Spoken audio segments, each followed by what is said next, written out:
Well, with that music, I feel like the Minister of Finance. You can call me. May I call you Evita? But of course you can, and I'll call you John. Thank you very much. I was just thinking back to the first time I saw you, and it was outside the Market Theatre.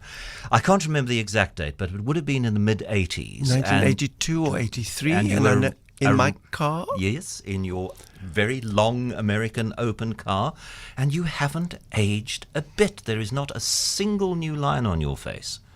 Well, Helen Ziller took all the Botox. I had to get some flown in from Australia. Nee, ek speel, why must I take Botox? I have grandchildren, they keep me young. Yeah. It is. I mean, it's a long time that you've been in our lives. I have been in everybody's life since, I would say, 1981, 82. I've been, I keep on saying to people in Lutuli House, where I am now, I can't talk about the ANC because I'm a member of the ANC and I'm not allowed to have any opinions, but I'm here in a personal capacity. Ne?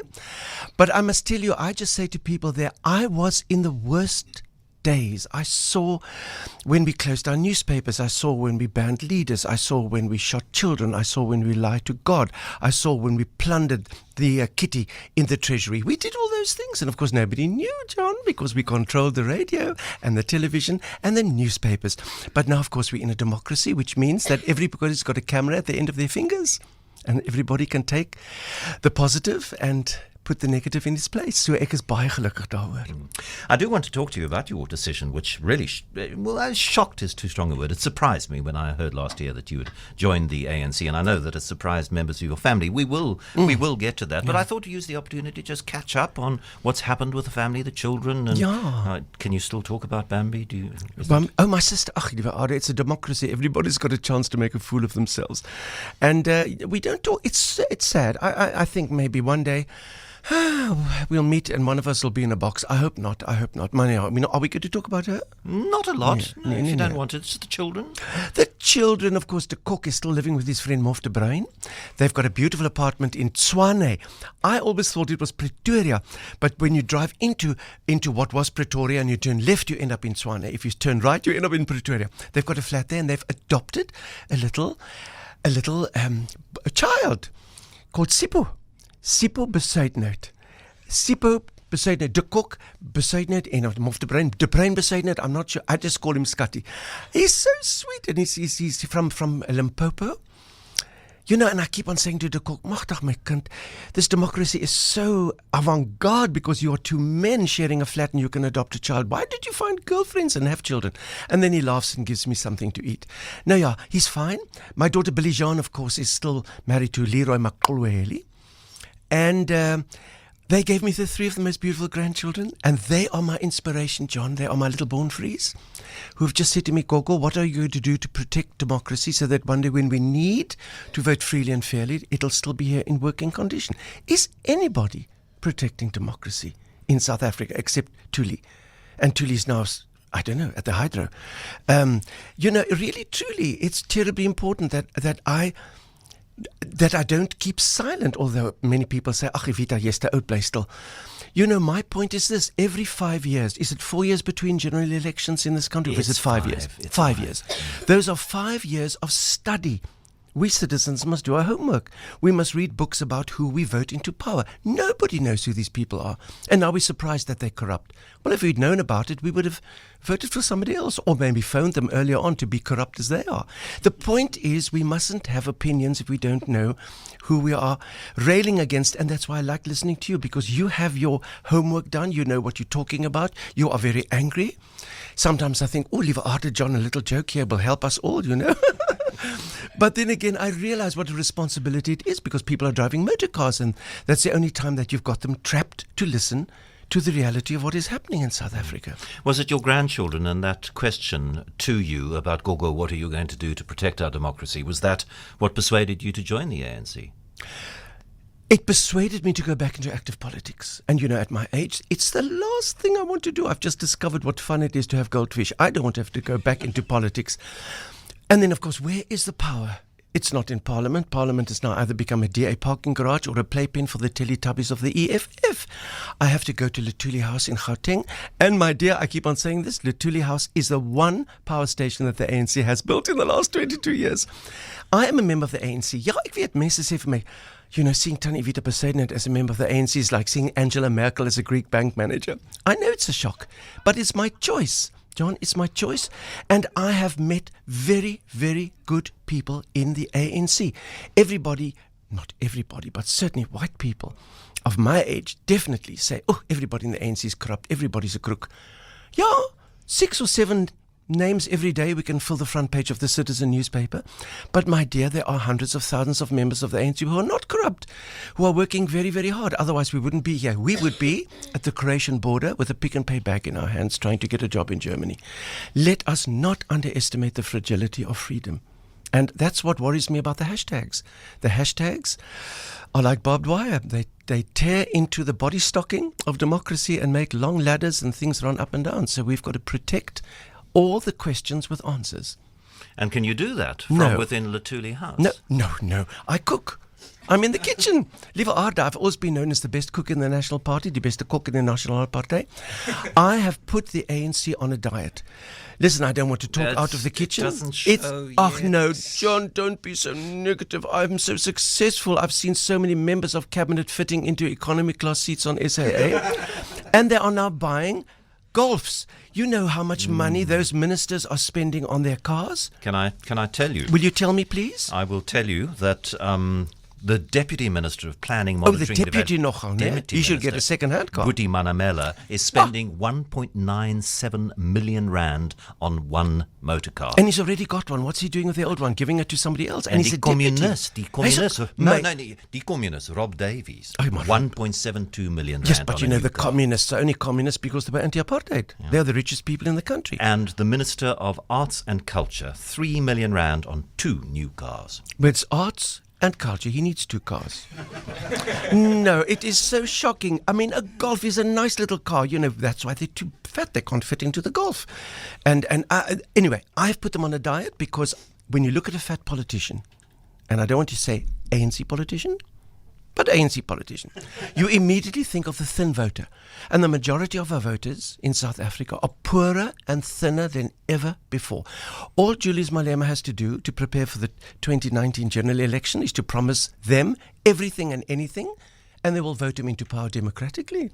And my dear, all you have to do is just Google Weimar Republic and Google Adolf Hitler 1929 and see where we will go if we do not take charge of the fact that the people must lead and the government can follow. We've got homework to do. So I'm there. I hope this doesn't sound patronizing in any way, but I'm struck by the serious philosophy that underlies what you've been saying to me. I perhaps mistakenly thought of you as just a beautiful woman who was socially adept. Donald Trump. But wow, the way you're thinking and talking about our democracy.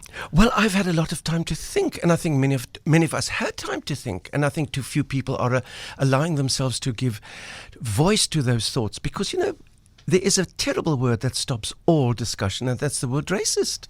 The moment a white person says something about a black person, they say, you're a racist, and then everybody shuts up. Well, I say, yes, my scut. I was a racist till 1994, because if I hadn't been one, I would have been a communist and a terrorist. And then I would have had a car for 1.92 million rand. I am now a designer Democrat, as my son de Kock calls me, and I am the first person to admit that I was in the wrong place at the right time, and I'm at the right place in the left time. If you get my drift, it's too complicated. That's also something he told me. It is serious, but you know, it is life, and life has to have a balance, and that is why, quite frankly, I'm going to be a bit commercial here. I am really excited because Tuesday and Wednesday of this coming week, the 1st and the 2nd, I'm at the Artscape Theatre. You remember the old Nico Milan? Yes. The Nico Milan Theatre that only white people could go in the old days, and now so many people from the Cape Flats and so many people are also going. I'm going to be there with an evening with Evita Bezuidenhout, and also on Sunday the 6th, 2 shows, especially the 3 o'clock show, because I want people to bring their children. You know, I'm just going to have a conversation and just say to them, let us remember where we come from so we can celebrate where we are going. To blame apartheid for every speed wobble in third-rate politics today is ridiculous. It's like in the 1960s blaming Adolf Hitler for the miniskirt. This was nonsense. And if we keep on doing that, we are going to paint ourselves into a corner with an EFF brush, and I don't want to do that.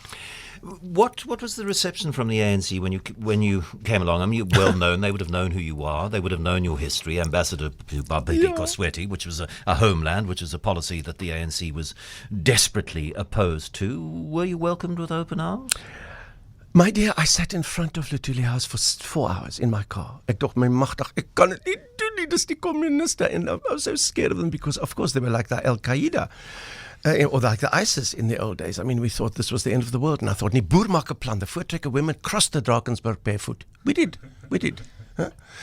And so I got out of my car, I locked the car, I kissed the car goodbye, and I walked into Lutuli House, into the foyer, and it was empty, so I thought it must be tea time. So I waited for a bit, then I went to reception, and there was nobody there, and I thought, Gits, it's also lunchtime.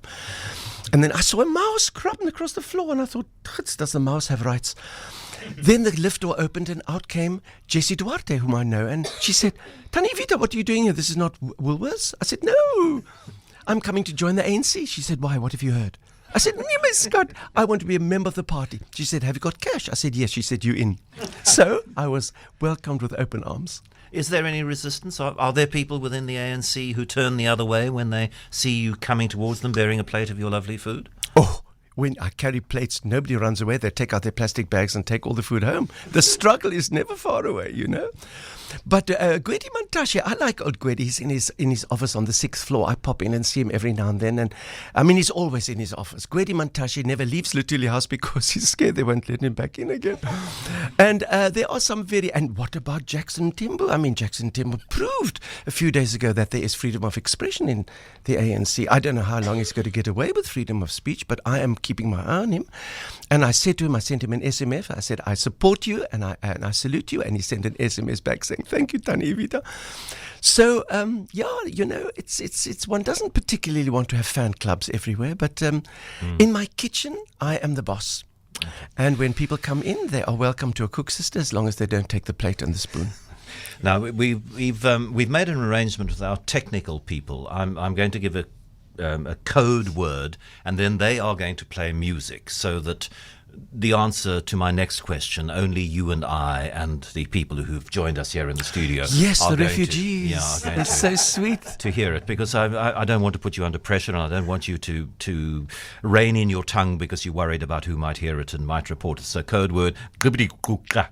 Okay, so there's now music going out on the radio station, and it's just us. It sounded like the ex-Unitate Vire, you know, that funny thing under the national... It was my attempt at that. I was just wondering if you had been to Nkandla. What's it like? What's he like? Who's he? The doorman? The president. The old man who floats around in the fire pool on his lilo. You know, of course I've been to Nkandla. I was very involved with Nkandla in the beginning because Makumalo, who is one of them, I think the first wife, the first Mrs. Zuma, dierbaar my skat, a sweetheart, ek is so lief vir haar. And I'm so glad she doesn't go to Parliament because Jacob Zuma used to bring her to Parliament, and sy het gesukkel, she's got swollen ankles and she's worked very bad. She hasn't got high-heeled shoes, and now she wears a doek. My magtig, who wears a doek to Parliament? I mean, you know, lots of people. Yes, but they wear designer doeks, né? But there's a big difference between designer doeks and gewone doeks. Makumala's got a little tuck shop in Nkandla, and she wants to sell little sweets and chocolates, and she had chocolates always. She sets them out every morning. She gets up very early, puts all the chocolates out. Of course, it's east facing. The sun comes up and it melts her chocolates. It doesn't help because the kids can't come in because of the security fences which come from North Korea, and if they touch the security fence, they end up in Port Elizabeth. So that's a very frightening situation. And so I had curtains made for Makumalo that she could draw the curtains and not have her chocolates being melted. Then I get a bill for 246 million rand.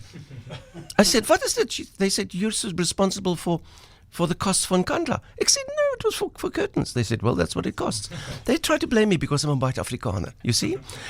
Then, of course, and I don't think I wouldn't talk about this in public because it is between us. And listen, people, don't you do tweets because you know what will happen there. Nkandla is brilliant. Those 6 rondavels are lift shafts. They go down 5 floors. And every wife has their own floor. And right at the bottom is a copy of what's that wonderful place in Johannesburg? Monte Casino, where you've got all those restaurants and you've got the stars in the concrete. Oh, yes. It's a Monte Casino with 8 restaurants, so he can take every wife to a different restaurant for supper every night. Want hulle donder mekaar, they fight with each other. And then, of course, the cattle are kept in the early morning kraal, and there's a late afternoon kraal, so they stay in the sun. And there are tunnels that joins the 2 kraals. But you see, again, there was corruption, and the tunnels get mixed up with the wives' tunnels to go to number 1's room. And one morning they found a little sheep and a tiny little goat in President Zuma's room. But that was all right. As somebody said, did he marry them? Ach, I said, who can you say this is not, I don't make jokes about that. I respect the president. So yes, listen, I think Nkandla has more or less been sorted out. He's paid back. What has he paid back? Nothing. But my dear, what's he like? He is actually very nice. He's very charming. He's got a lovely sense of humor. Well, he laughs all the time. He laughs all the time. He laughs all the time. Of course, we all must laugh, because if you don't laugh, you end up in Northern Cape as a secretary to the ANC office. He always treats me with great respect. Well, I've never been alone in a room with him, so I don't know what happens then. But when he comes into the kitchen, which he does every now and then to get a cook sister, he allows me to call him by his Zulu name, Innocent. So I like President Zuma. I have respect for him. And frankly, I have a solution to the problem. He is not having a nice time. I think he should be allowed to resign for health reasons with full amnesty. Give him Nkandla as a present, and listen, to show how much we respect him, name an international airport after him, Uppington. And then get him out of the way. You don't want to put an ex-president on trial. Let him go away, and then, John, the real work starts. We have to empty the sandbox after the big black cat has left. And then, of course, Cyril has to clean the sandbox before he can use it. It's not going to be easy. These are very difficult times for the ANC. It's a party which is tearing itself apart and threatens to tear the country apart as it fights these factional battles, the Premier League against this, the Rent-Seeker lot against this lot.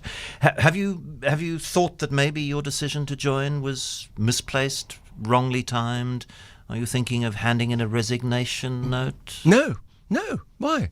Listen, I've seen much worse. I was in the National Party when they doing exactly the same. They stabbed each other all the time. You just didn't see because there weren't cameras. Nobody turned their backs to anything because the knives were there all the time. And I know that there are people fighting and they are ambitious. And of course, Jacob Zuma is clever. Somebody called him the burst appendix of our politics because he's poisoned every aspect of our society, our political society. Yeah, but then again, there are ways to solve it. Listen, the good news is we are a healthy democracy because everybody's fingerprints are on the silver chalice of freedom. And while we're always looking at the negative, there is tremendous amount of positive. There are good people in politics, in all the parties, even in the EFF plus. The EFF, is that the FF plus? The Freedom Front. It sounds like a condom, doesn't it? FF plus. The Freedom Front plus. And there are good people in the EFF, and the whole point is we must focus on the things that matter, the people in your municipality that actually do their jobs, who do service delivery, not keep on focusing on the ones that don't do service delivery. And I think a split in the ANC might not be a bad idea. We had a split in the National Party. It wasn't a bad thing. We eventually gave up. And I don't think the ANC will give up, and I don't really want people to leave their desks because they're frightened. There's a lot of work to do. Tuli gave the example, the Constitutional Court with Muhu. They did a wonderful reality of freedom of decision. And the IEC delivered a very good municipal election. So it's not all terrible, it's bad. Look, the worst word you can use about this government is careless, meaning you knew what you had to do, you knew that you could do it, and you said, what the hell, I don't bother. That's a crime against humanity. Mm-hmm.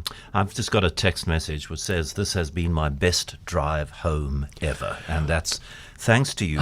We've had 20 minutes in the wonderful company of Evita Bezuidenhout. You will have more with her in an evening with Evita Bezuidenhout at the Artscape Theatre, the 1st, the 2nd and the 6th of November. It's been such a privilege. And a privilege to be with you. You look like a voortrekker leier met jou klein grys baartjie. Jy lyk pragtig. And all your friends, all these lovely people here, yes, nice to be with you all.